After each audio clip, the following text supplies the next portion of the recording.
If you haven't heard about Anchor, it's the easiest way to make a podcast. Let me explain.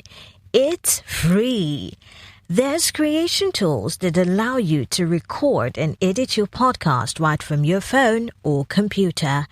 Anchor will distribute your podcast for you so it can be heard on Spotify, Apple Podcasts, and many more.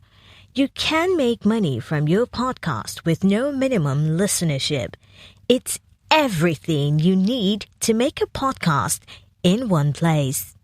These are very strange times in which we live, and so practice needs to change accordingly. And so burial practices need to be adjusted based on the fact that we are living right now with a virus that is rampaging all over the world. My name is Dr. Renner, and on this podcast by Africa Business Radio and BRV Films, I will be talking about how dead bodies are handled when a person dies of COVID-19. I'll be doing this right here and right now. Africa Business Radio, towards a profitable Africa.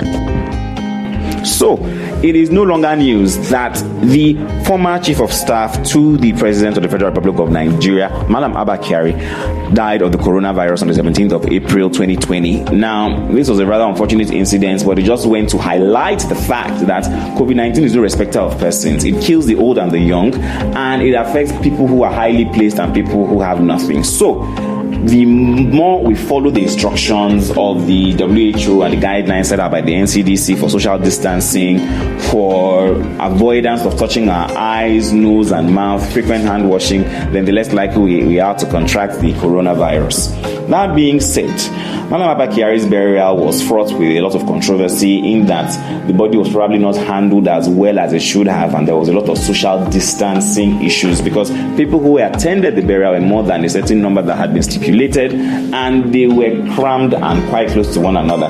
So the burial practices need to change. And what happens right now?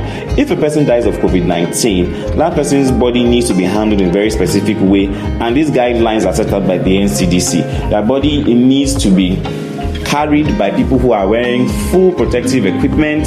The relatives cannot touch the body. The relatives cannot kiss the body. The relatives have to keep a certain distance so that they are not infected. This is all for the protection of the relatives.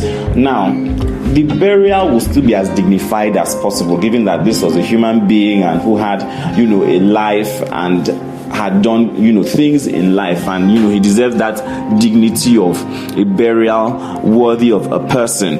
But it has to be done in a controlled manner so that people are not infected.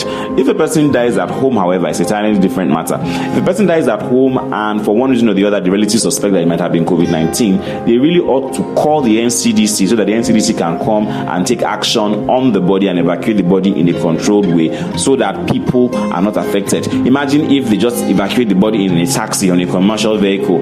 That can be quite devastating if the body actually has COVID-19, the COVID-19 virus on it.